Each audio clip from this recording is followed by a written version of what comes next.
میں نے قرآن مجید کی جو آیت پڑھی ہے، رب کائنات ارشاد فرماتا ہے انا نحن نزلنا الذکر وانا لہ لحافظون،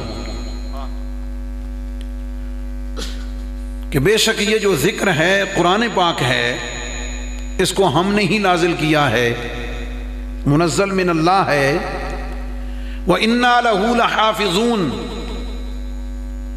اور بے شک اس کی حفاظت کرنے والے بھی ہم ہی ہیں۔ تفصیل میں جائے بغیر قرآن مجید سے پہلے ساری کتابیں، صحیفے، آج ان میں سے کوئی بھی رد و بدل سے، تحریف سے بچا ہوا نہیں ہے۔ اگر ہر قسم کی لفظی، معنوی، کتابت کی، قرات کی، تلفظ کی اگر ہر قسم کی تبدیلی سے محفوظ ہے تو وہ دنیا میں صرف ایک کتاب ہے جسے میں اور آپ قرآن پاک کہتے ہیں۔ بلکہ یہ آپ کی معلومات کے لیے تورات، انجیل اور زبور، یہ بڑی کتابیں ہیں جو کسی نہ کسی شکل میں موجود ہیں۔ ان میں سے کوئی بھی کتاب ان کے نبی کے اپنے زمانے میں نہیں لکھی گئی، نہ تورات، نہ انجیل، نہ زبور، بلکہ ان انبیاء کے دنیا سے پردہ کرنے کے بعد عیسیٰ علیہ السلام کے زندہ آسمان پر اٹھائے جانے کے 150-200 سال کے بعد ان کے جو حواری اور ان کے امتی تھے انہوں نے اس کو لکھا۔ نمبر 2، انہوں نے جو لکھا، الفاظ ان کی کتابوں کے وہ نہیں جو نازل کیے گئے، بلکہ الفاظ لکھنے والوں کے اپنے ہیں، مفہوم انہوں نے لکھا ہے۔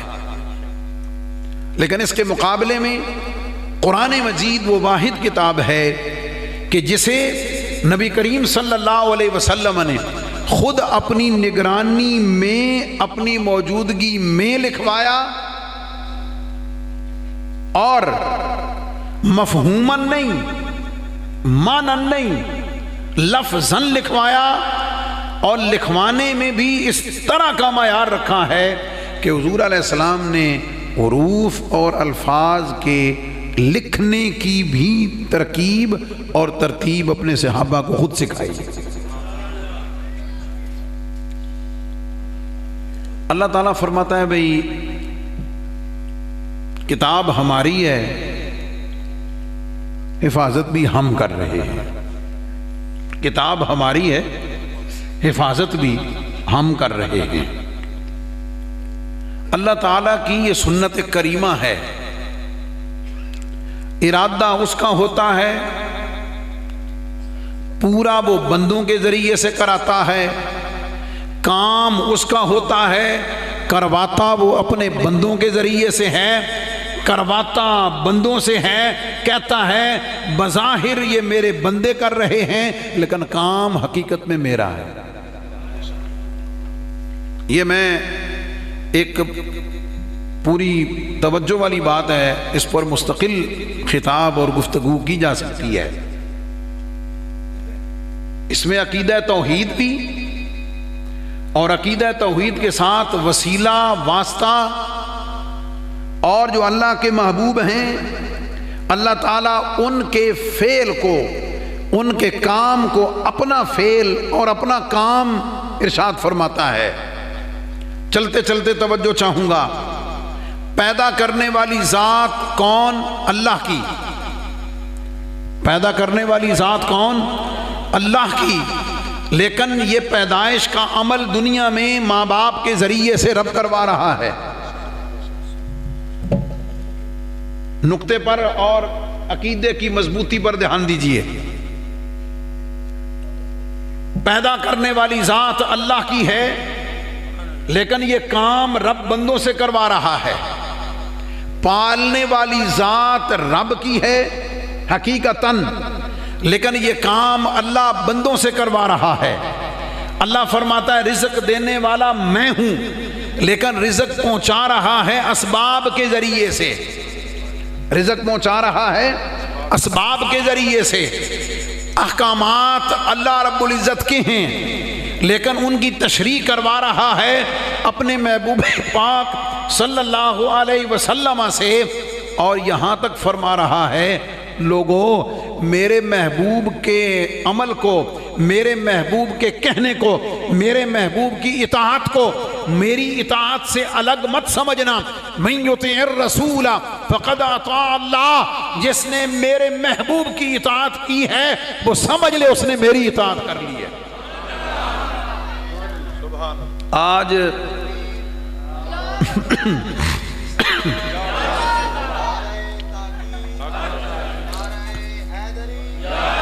آج امت میں ایک پوری فکر گروہ جماعت بن گئی ہے کہ جو اولیاء کے بارے میں، انبیاء کے بارے میں، صلحاء کے بارے میں، ان کی جو شانیں ہیں، ان کے جو اختیارات جو ان کو اللہ نے دیے ہیں، ان کے افعال کہ جن میں حقیقتاً اللہ رب العزت کی اپنی طاقت، خاص کرم کار فرما ہوتا ہے، اس کے ظہور کو وہ توحید کے خلاف سمجھتے ہیں، اللہ کی الوہیت کے خلاف سمجھتے ہیں۔ قرآن اور نبی کا فرمان یہ بتاتا ہے کہ بندے کا تعلق اگر رب کے ساتھ پکا، مضبوط اور پختہ ہو جائے، وہ اللہ کا جب محبوب بن جاتا ہے، وہ اللہ کا جب پیارا بن جاتا ہے، تو حدیث قدسی کے مفہوم کے مطابق اللہ تو یہ فرماتا ہے کہ بندے یہ سنو، پھر میں اس کے ہاتھ بنتا ہوں۔ دیکھنے میں ہاتھ اس کے ہوتے ہیں، طاقت اس میں میری ہوتی ہے۔ دیکھنے میں کان اس کے ہوتے ہیں، سننے کی خاص طاقت میری ہوتی ہے۔ بولنے میں بظاہر زبان میرے محبوب کی ہوتی ہے، لیکن اس پر حکم میرا جاری ہوتا ہے۔ گفتہ اللہ بود، گفتہ اللہ بود، گرچہ از حلقوم عبداللہ بود۔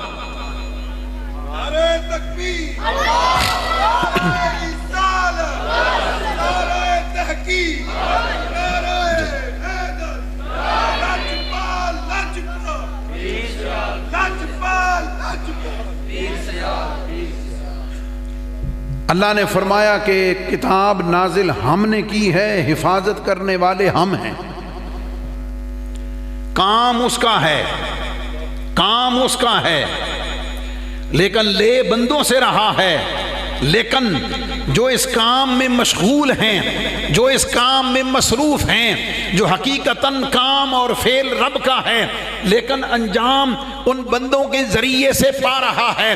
اس لیے یاد رکھیں کتاب قرآن اللہ کی ہے، حفاظت کا ذمہ رب فرماتا ہے میں نے لیا ہے، لیکن روئے زمین پر بسنے والے انسانوں میں سے جس کا تعلق قرآن سے ہو جاتا ہے، جو قرآن کی حفاظت کے ساتھ جس کا تعلق ہو جاتا ہے، اس کا مقام سب سے اس لیے بڑھ جاتا ہے۔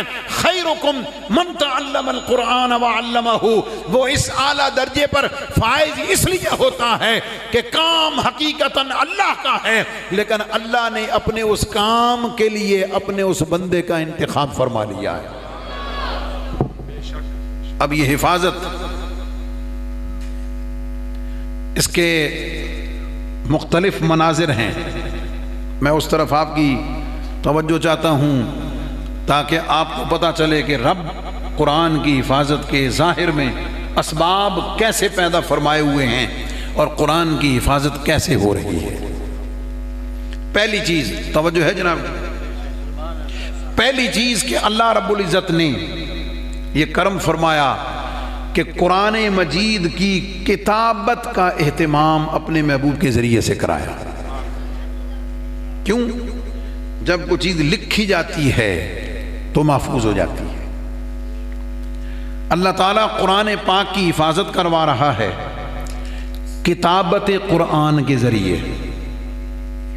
کتابت قرآن کے ذریعے کہ اللہ نے اس کتاب کی کتابت کے ذریعے سے اس کی حفاظت فرمائی۔ اب کتابت کا اہتمام دیکھیے، میں نے جیسے پہلے عرض کیا، حضور علیہ السلام پر جب کو آیات وہی اترتی، نبی کریم علیہ السلام اس وقت جو دستیاب صحابہ جن کو کاتبین وحی کہتے تھے، ان میں سے جو دستیاب ہوتے 1 2 4 5 جتنے بھی ہوتے، حضور علیہ السلام ان کو بلا کر 2 کام فرماتے تھے۔ پہلا کام پڑھ کر سناتے تھے، پہلا کام پڑھ کر سناتے تھے۔ دوسرا کہ حضور علیہ السلام اس قرآن پاک کو اپنی نگرانی میں لکھواتے تھے۔ لکھوانے میں 2 چیزوں کا خیال، پہلا تو یہ کہ قرآن مجید کی جو ترتیب تلاوت ہے وہ اور ہے، اور قرآن مجید کی جو ترتیب نزولی ہے وہ اور ہے، دونوں کی ترتیب میں فرق ہے۔ حضور علیہ الصلوۃ والسلام جب کو آیت اترتی، جب سورت اترتی، جب کچھ آیات اترتی، پڑھ کر بھی سناتے اور ساتھ یہ فرماتے کہ ان آیتوں کو، اس آیت کو، اس سورت کو فلاں سورت کی فلاں آیت کے بعد اور فلاں سے پہلے لکھو، ترتیب کے مطابق لکھواتے۔ پھر صحابہ کرام اسی ترتیب سے یاد کرتے۔ اللہ اکبر، قرآن کا اعجاز کتنا بڑا ہے کہ ترتیب اور ہے اترنے کی، ترتیب اور ہے اترنے کی، یاد کرنے کی، لکھنے کی ترتیب اور ہے۔ حضور کے صحابہ کبھی کنفیوز نہ ہوئے کہ نازل ہونے میں ترتیب کیا تھی، وہ پہلے ہے یا بعد میں ہے۔ یہ قرآن کا معجزہ ہے، یہ نبی پاک علیہ السلام کی ذات کا معجزہ ہے امت کے لیے کہ اللہ رب العزت نے حضور کے صحابہ کے سینوں میں، اہل بیت اطہار کے منور سینوں میں قرآن مجید کو محفوظ کروانا شروع کیا۔ ترتیب الگ الگ تھی، لیکن جب وہ پڑھتے تھے تو اسی ترتیب کے مطابق پڑھتے تھے۔ پھر لکھوانے میں یہ نہیں کہ جیسے جس کا دل کیا لکھ لیا، نہ، حضور علیہ السلام صلی اللہ علیہ وسلم قرآن پاک کے الفاظ کو لکھنے کی بھی تعلیم دیتے تھے کہ یہ قرآن کا لفظ لکھنا کیسے ہے۔ مثلا قرآن پاک میں الحمدللہ سے لے کے والناس تک اردو میں سین 2 طرح لکھا جاتا ہے، ایک 3 کشوں اور ٹنڈوں کے ساتھ، اور ایک لمبا۔ قرآن کی کتابت میں جہاں بھی سین لکھا جائے گا لمبا نہیں لکھ سکتے، کناروں والا لکھنا پڑے گا۔ حضور علیہ السلام لکھواتے، توجہ، لکھواتے ہوئے کہ بسم اللہ کی با کو اونچا لکھو، سین کو کنارے والا لکھو، نون کے پیٹ کو گہرا کرو۔ پھر قرآن مجید کے لکھنے میں ایک الگ حسن اور جمال ہے۔ پورے قرآن میں جہاں بھی رحمت لکھا جاتا ہے وہ گول تا کے ساتھ، وما ارسلناک الا رحمۃ للعالمین، اس میں گول تا ہے آخر میں، لیکن پورے قرآن میں ایک جگہ ہے ان رحمت اللہ قریب من المحسنین، اس میں تا لمبی ہے۔ علماء کا اتفاق ہے کہ قرآن کے لکھنے میں جہاں گول تا ہے وہاں گول تا لکھنا واجب ہے، جہاں لمبی تا ہے وہاں لمبی تا لکھنا واجب ہے۔ العالمین پورے قرآن میں الف کے ساتھ نہیں ہے، عین زبر الف آ لام الگ نہیں ہے، العالمین کا رسم اکٹھا لکھا ہوا ہے، اس پر کھڑا زبر ہے۔ پورے قرآن میں العالمین کو آپ الف کے ساتھ نہیں لکھ سکتے، آپ نے اس کو اکٹھا ہی لکھنا ہے۔ انما انما انما قرآن کا لفظ ہے، پورے قرآن میں انا الگ ہے، سب جگہ انما اکٹھا لکھا ہوا ہے۔ 8ویں پارے کی ایک جگہ ایک مقام ایسا ہے انما توعدون لآت، یہ ایسا مقام ہے جہاں انا الگ ہے، ما الگ ہے۔ حضور علیہ السلام کی تعلیم دینے پر امت کے علماء کا اتفاق ہے کہ جہاں انا ما کے ساتھ ہے وہاں اکٹھا لکھنا واجب ہے، جہاں الگ ہے وہاں الگ لکھنا واجب ہے۔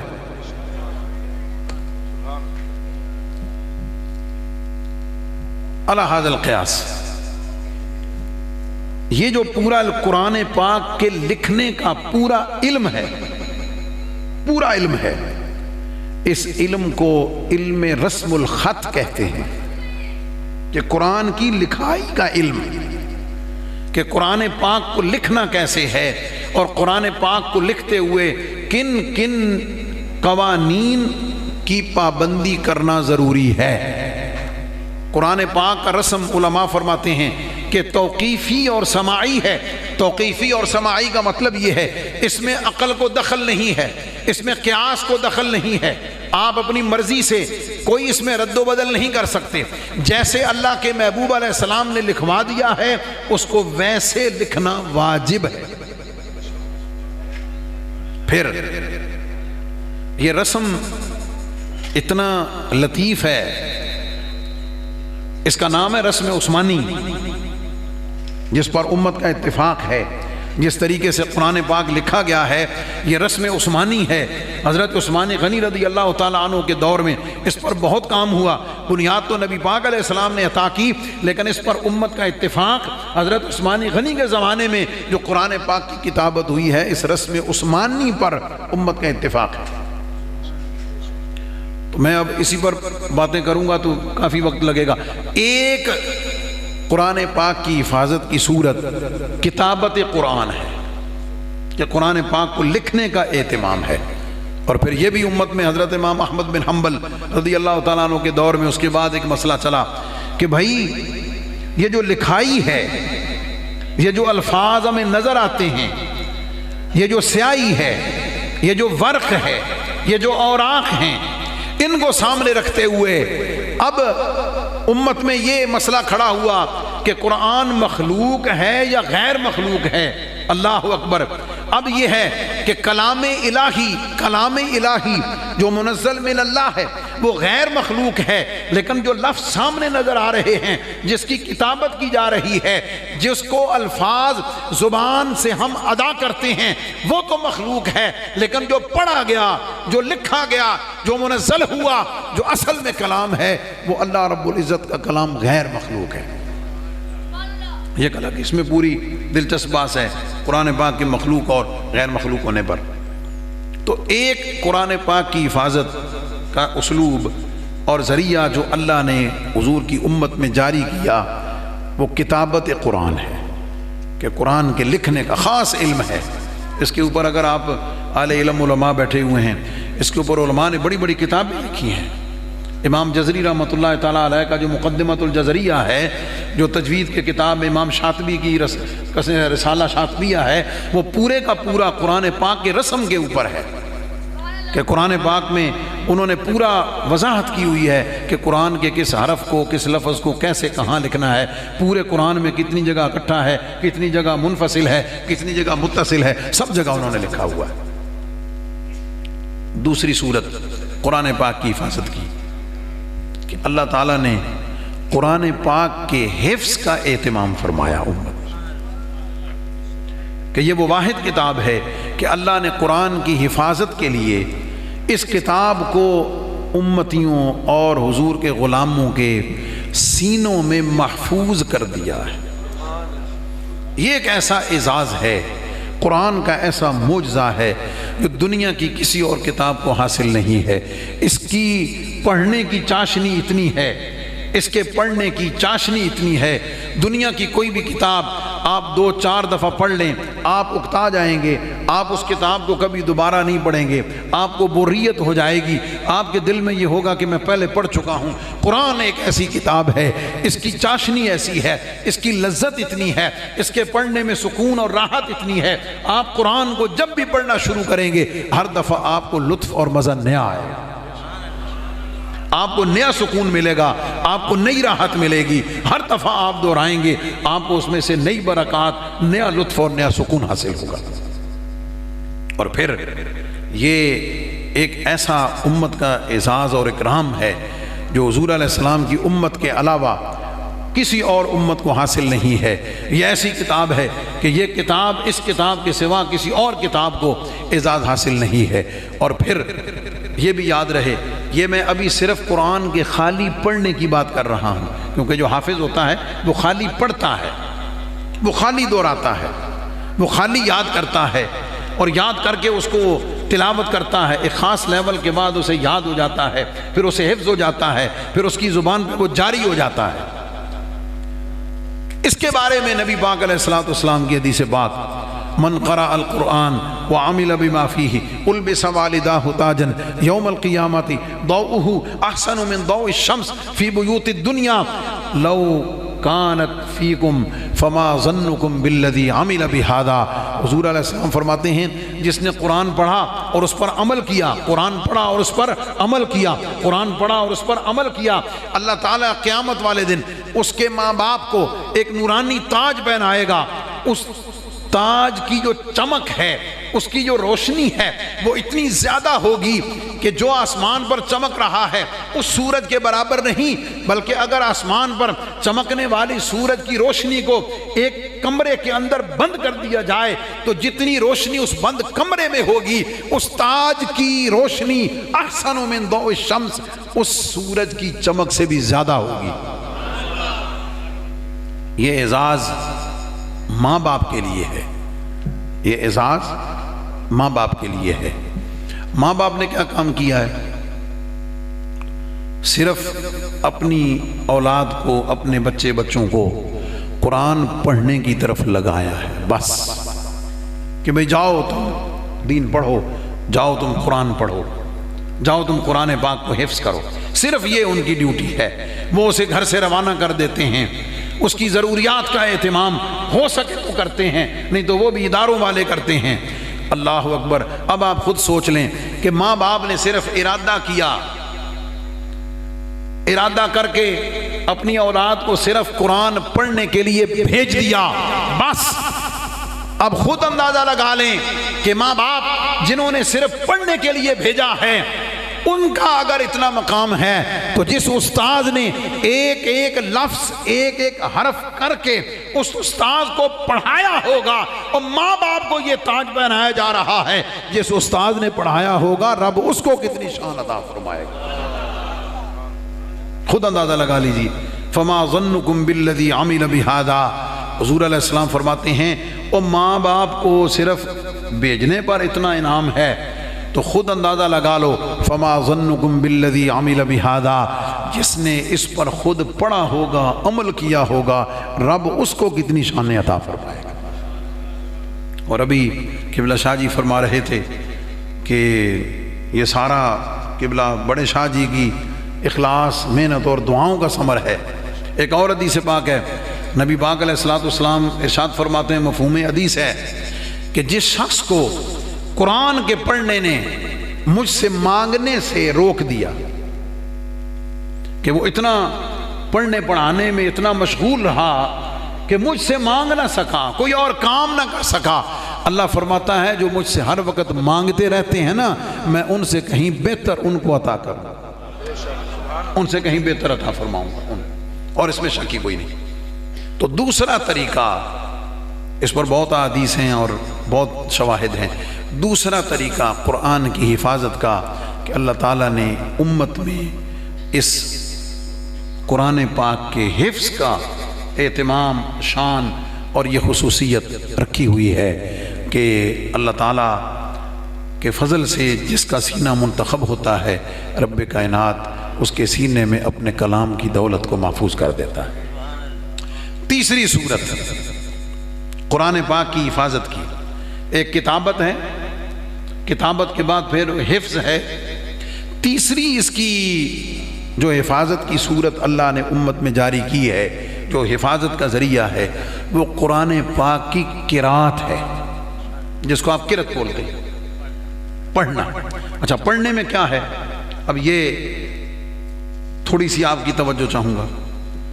حضور علیہ السلام کی امت میں حضور نے خود صلی اللہ علیہ وسلم، حضور کے صحابہ میں حضرت زید بن ثابت رضی اللہ تعالیٰ عنہ اور دیگر متعدد صحابہ کرام، حضرت عثمان غنی رضی اللہ تعالیٰ عنہ اور دیگر تمام صحابہ اعظام، حضور علیہ السلام نے امت میں انہیں قرآن پاک کو محض یاد نہیں کروایا کہ جیسے مرضی پڑھ لو، حضور علیہ السلام نے اس کے پڑھنے میں تلفظ کا، حسن ادا کا، تجوید کا، قرات کا، اس کو سنوار کر پڑھنے کا، خوبصورت کر کے پڑھنے کا اہتمام یہ امت میں ہے۔ اس کا فائدہ کیا ہے؟ اس کا فائدہ یہ ہے کہ حروف کی آوازیں آپس میں ملتبس نہیں ہوتی ہیں، آپس میں مکس نہیں ہوتی ہیں۔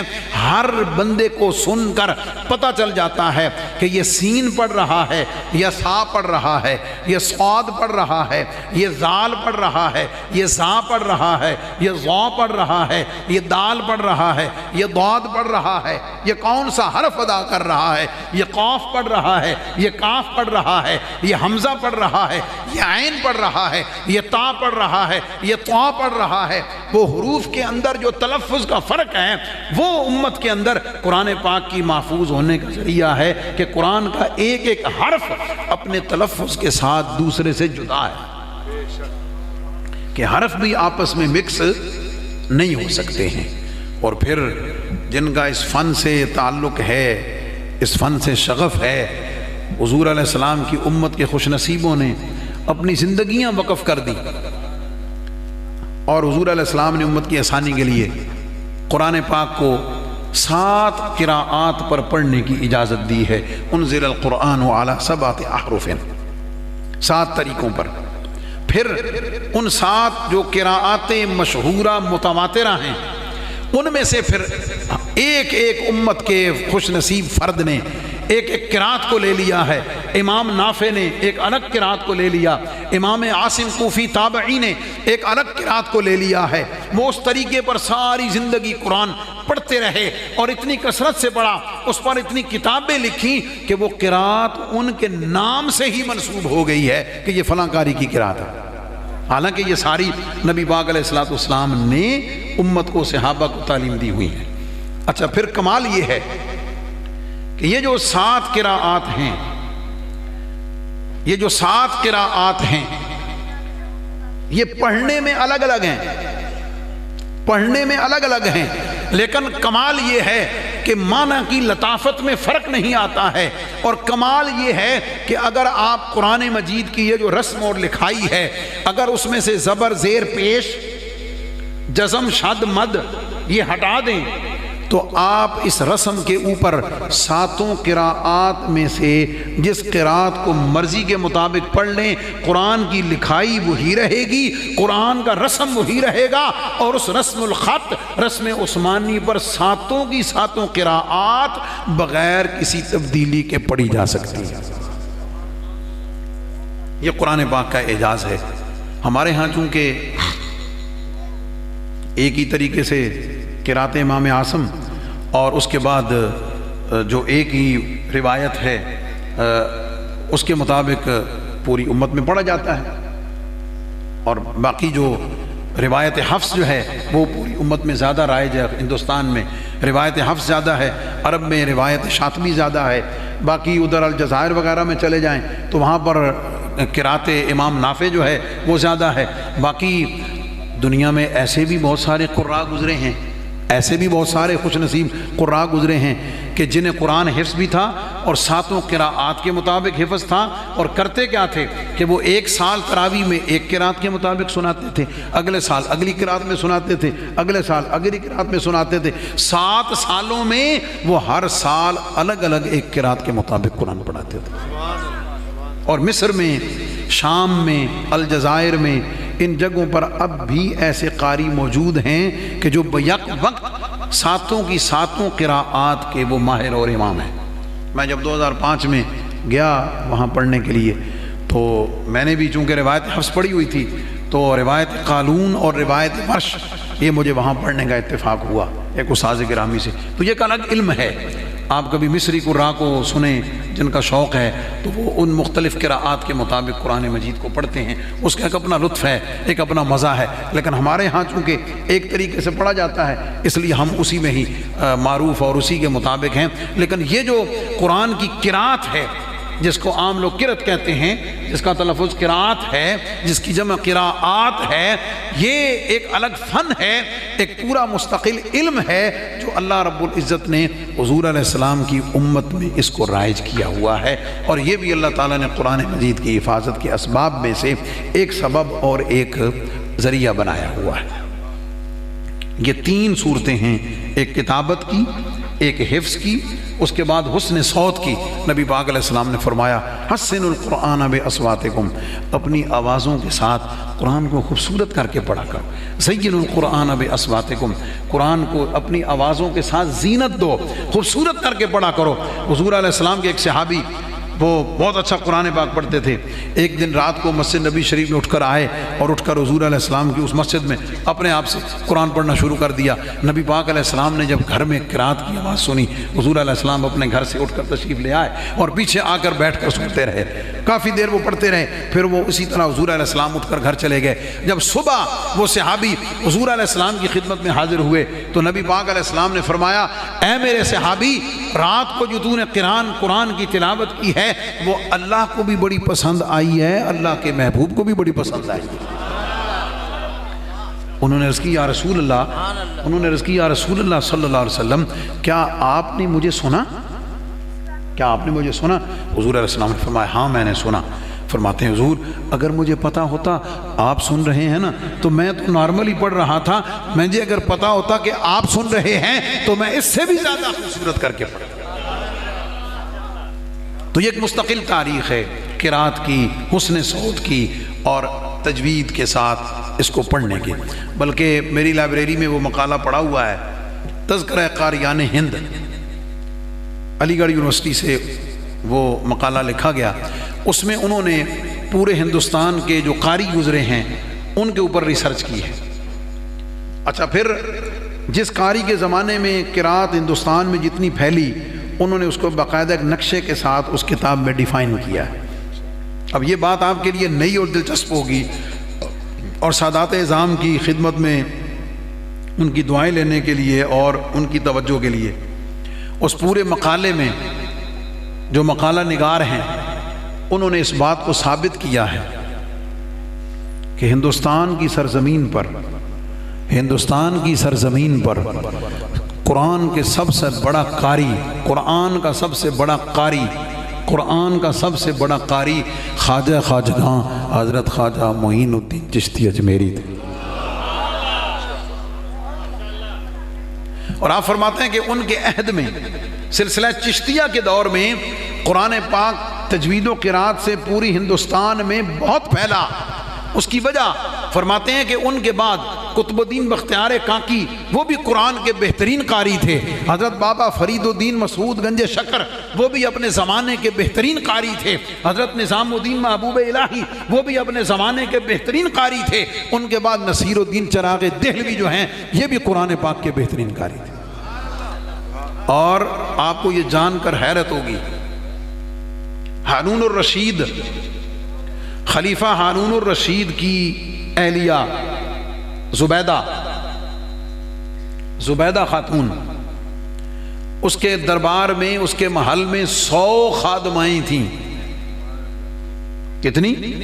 100 نوکرانیاں تھیں اور 100 کی 100 قرآن کی حافظہ تھیں۔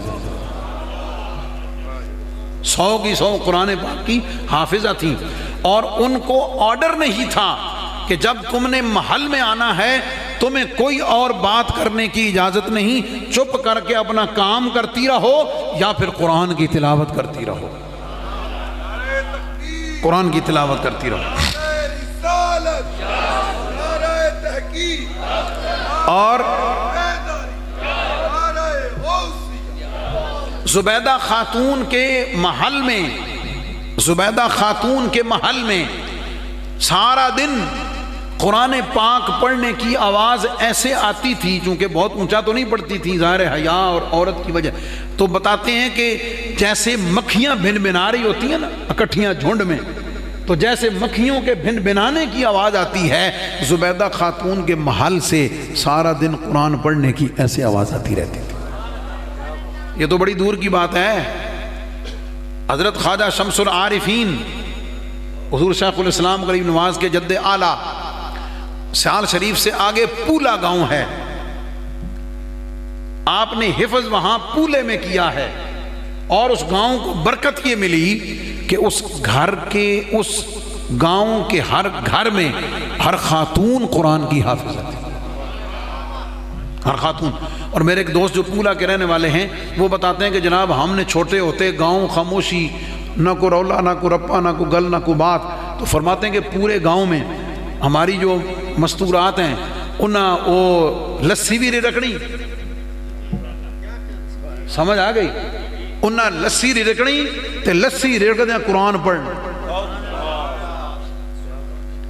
لسی رکھتے ہوتے انہوں نے کہا قرآن پڑھنا، جس گھر کے سامنے سے گزرنا قرآن پڑھنے کی آواز آ رہی ہے. کوئی صدیاں پرانی گل نہیں.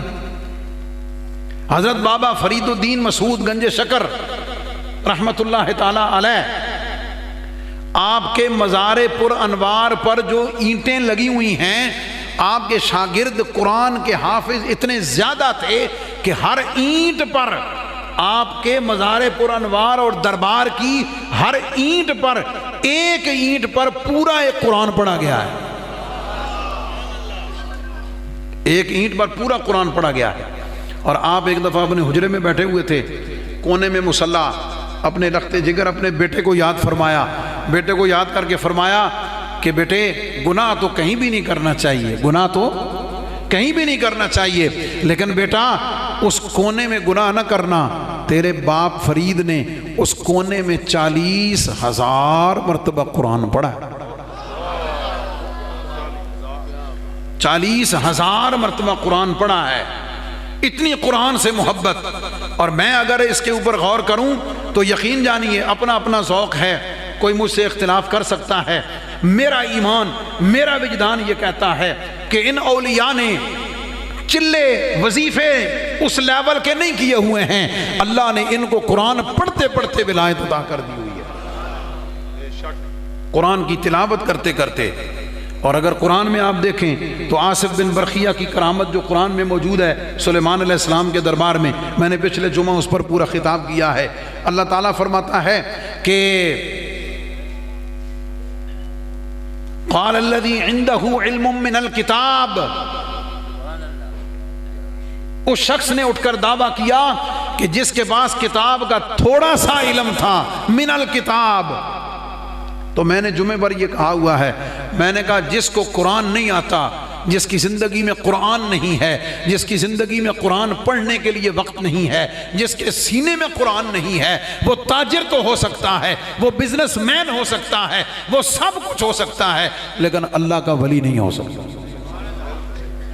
اللہ کا ولی نہیں ہو سکتا. قرآن نے نشانی یہ بتائی ہے کہ اس کا تعلق تو قرآن سے ہوگا، قرآن پڑھنے سے ہوگا، قرآن کے ساتھ عمل کرنے کے ساتھ ہوگا. بنیاد یہی ہے، یہیں سے آگے کام شروع ہوتا ہے.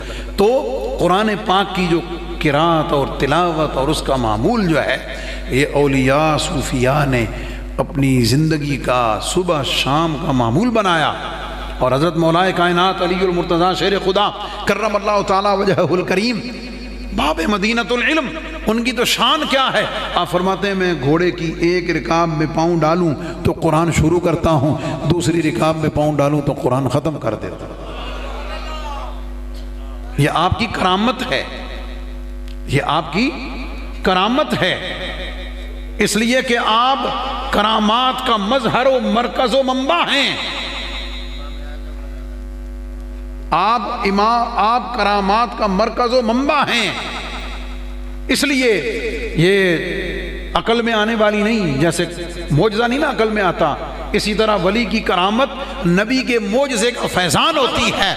جیسے پلک جھپکنے میں اللہ تعالیٰ قرآن میں معجزہ بیان فرمایا نبی پاک علیہ السلام کا کہ معراج کرائی، جنت دوزخ ساتوں آسمان اتنے چکر لگا لیے سارا کچھ، لیکن زمین پہ حال یہ ہے کہ کنڈی ہل رہی ہے، پانی چل رہا ہے، بستر گرم ہے. یہ معجزہ ہے. ولی کی کرامت جو حضور کی امت میں ہوتی ہے وہ نبی کے معجزے کا فیضان ہوتی ہے. کوئی دنیا کی سائنس لا کر مجھے بتا دو کہ پلک جھپکنے سے پہلے آصف بن برخیہ اتنا بڑا تخت کیسے لے کر آ گئے. تو قرآن پاک یہ 3 طریقے، اس میں کتابت قرآن، اس میں حفظ قرآن، اور اس میں پھر قرات قرآن. بلکہ قرآن کا تو یہ معجزہ ہے کہ اللہ تعالیٰ نے اس کے معانی اور مطالب کو بھی محفوظ کیا ہوا ہے. یعلمہم الکتاب والحکمہ، معانی اور مطالب کو بھی اللہ تعالیٰ نے محفوظ رکھا ہوا ہے۔ حضور علیہ السلام کی سیرت کی صورت میں، حضور علیہ السلام کی احادیث کی صورت میں، نبی پاک علیہ السلام کے فرامین کی صورت میں اللہ رب العزت نے اس کو محفوظ رکھا ہوا ہے۔ تو یہ خوش نصیب ہیں وہ لوگ۔ اور پھر یہ بھی بتاتا چلوں کہ حفظ پہلا درجہ ہے، علم کا پہلا درجہ ہے، اس کے بعد پھر اس کی قرات ہے، یہ دوسرا درجہ ہے، پھر اس کو سمجھنا ہے جس کو درس نظامی کہتے ہیں، جس کے پڑھنے سے عالم بنتا ہے، پھر اس کے بعد اسپیشلائزیشن ہے، پھر اس میں تخصص ہے جس کے نتیجے میں بندہ مفتی بنتا ہے۔ اب نارمل سارے بندے حافظ صاحب جیسے تو نہیں نا جناب، اللہ تعالیٰ ان کو اور صحت زندگی دے جو اتنے تھوڑے وقت میں کر لیں۔ میرا چھوٹا بھائی جو ہے حافظ اور قاری ہے، اس نے ماشاءاللہ 14 مہینے میں قرآن حفظ کیا تھا، میرے چھوٹے بھائی نے۔ تو حفظ کرنے میں ایک نارمل ٹائم 3 سال کا لگتا ہے، ایوریج ٹائم 3 سال بچے لے جاتے ہیں، مناسب ذہن کے بچے 3 سال اس کے، 2 سال تجوید کے، 8 سال عالم کے، 13 سال، 2 سال تخصص کے، 13 اور 2 15 سال اپنی زندگی کا جو ایجوکیشنل پیریڈ دین کی تعلیم کا، یہ چاروں جو ہیں ان مراحل کو طے کرنے پہ جو ریکوائرڈ ٹائم ہے وہ 13 سال ہے۔ اس کے بعد ایک عالم، ایک حافظ، ایک قاری، مفتی، بات سمجھ گئے؟ یہ پورے مراحل ہیں نا۔ پھر یہ اپنا اپنا نصیب ہے، کوئی حفظ تک رہ جاتا ہے، پھر کوئی قرات تک رہ جاتا ہے، کوئی آگے درس نظامی تک چلا جاتا ہے، پھر اس سے آگے چلا جاتا ہے، پھر آگے اپنی نصیب ہے، پھر کوئی اس کو پڑھنے پڑھانے میں لگ جاتا ہے، کوئی ساری زندگی سکھانے میں لگ جاتا ہے۔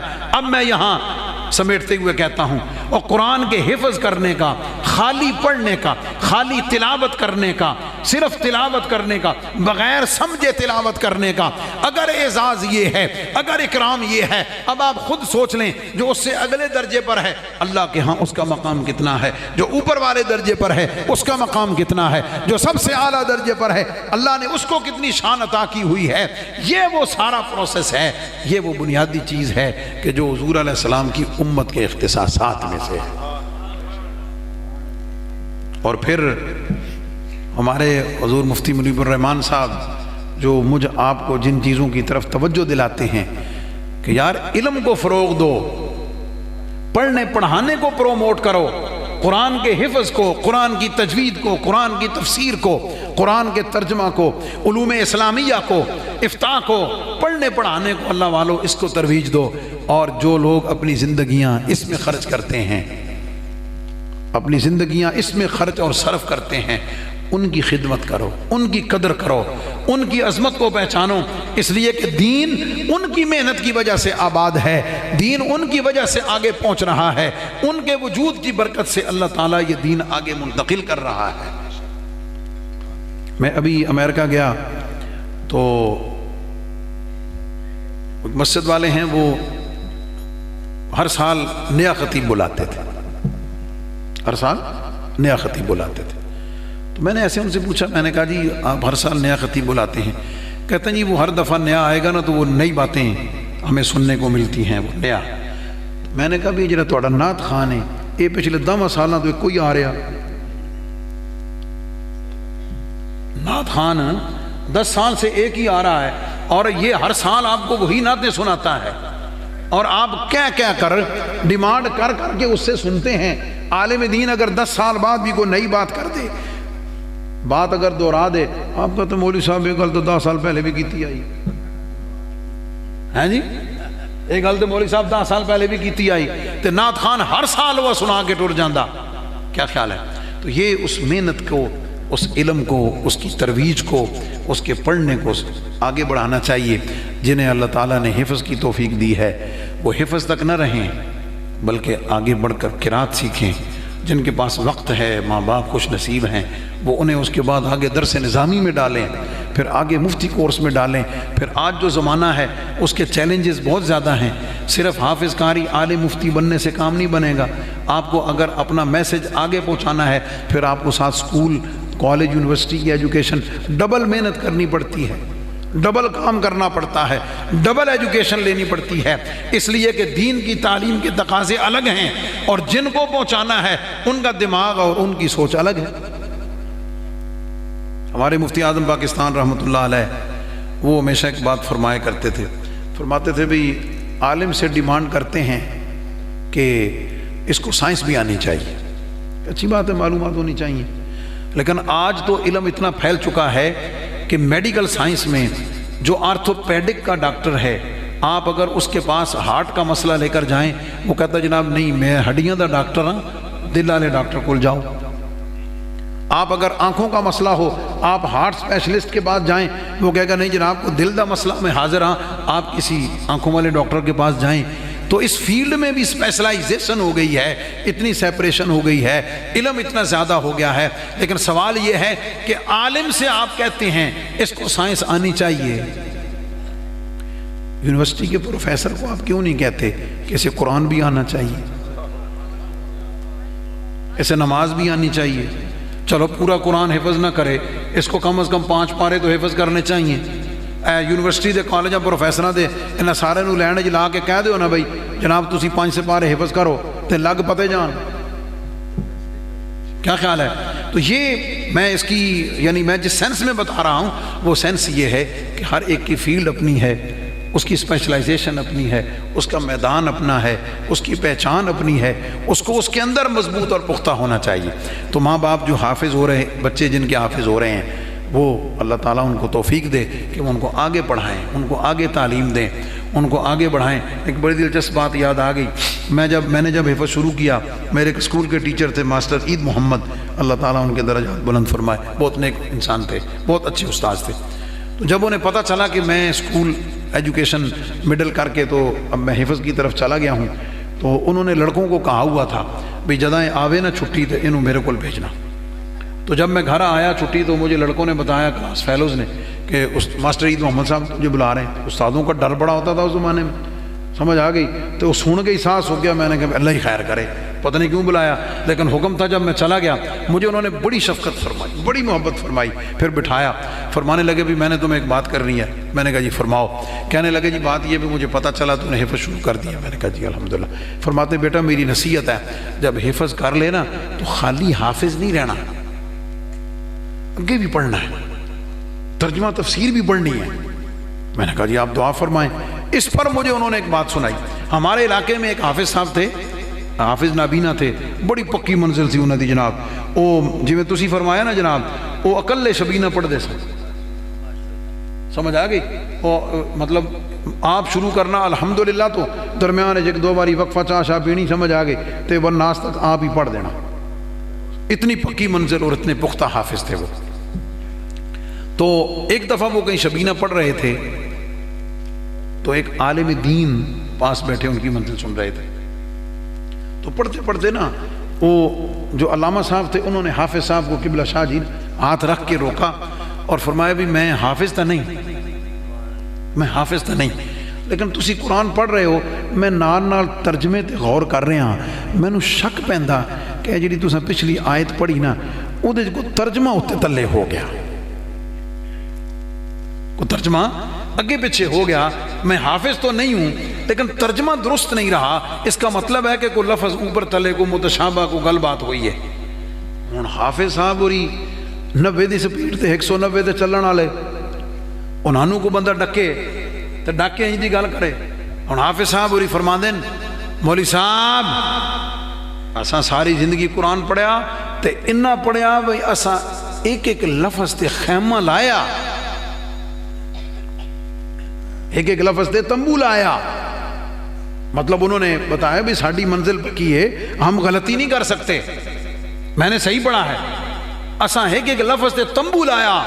علامہ صاحب فوراً بولے آپ جی گال سنو، تمبو تساں لایا، تمبو تساں لایا، انہاں تمبوਆਂ وچ رہندے اسی ہوں،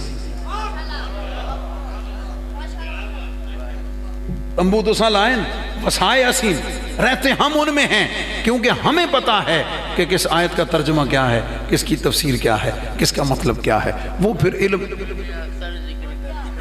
جی جی وہ اس جگہ کا، یعنی وہ میرے استادوں نے مجھے وہ بات سنائی تو ان کی نصیحت کا اثر ہوا، ماں باپ کی دعائیں ہوئیں کہ اللہ تعالیٰ نے کرم فرمایا، آگے بڑھتے چلے گئے۔ میرے کئی ساتھی حفظ کر کے چھوڑ گئے، سمجھ آ گئی، تجوید پڑھ کے پھر چھوڑ گئے۔ وہ ایک پورا لمبا سفر ہے، لیکن اللہ تعالیٰ جس کے نصیب میں لکھتا ہے۔ استاد فرماتے سن بھئی ککڑی انڈے تو ڈھیر سارے دین دی، ککڑی انڈے تو ڈھیر سارے دین دی، بچے بھی ڈھیر سارے نکل دین، لیکن بانگاں دے ٹائم تک کو نصیب والا پہنچتا۔ بات سمجھ گئے؟ تو یہ ایک علم کی دنیا ہے، اس کی الگ برکتیں، الگ جہان ہے، لیکن یاد رکھیں آج میری آپ کی ذمہ داری ہے، میری آپ کی ذمہ داری ہے کہ ہم اپنے بچوں کو، جیسے میں آپ اپنی زمینوں کی وراثت کے لیے، اپنی مارکیٹ کی وراثت کے لیے، اپنے خاندان کی وراثت کے لیے ہمیں فکر ہوتی ہے کہ یار اے بعد انی زمین ہے پتر سنبھالن گے، سمجھ آ گئی، یہ سارا سنبھالیں گے۔ یہ جو علوم ہیں، یہ قرآن کا ہے، حدیث کا ہے، تفسیر کا ہے، قرات کا ہے، حفظ کا ہے، یہ بھی اللہ تعالیٰ کی طرف سے حضور علیہ السلام کی امت میں یہ بھی میری اور آپ کی ذمہ داریوں میں سے ہے۔ ہاں جسے اللہ کرم فرمائے گا، فَمَن يُرِدِ اللَّهُ بِهِ خَيْرًا يُفَقِّهُ فِي الدِّينِ، اللہ جس کا انتخاب کرنا چاہے گا اسے اٹھا کر اپنے دین کی طرف لے آئے گا۔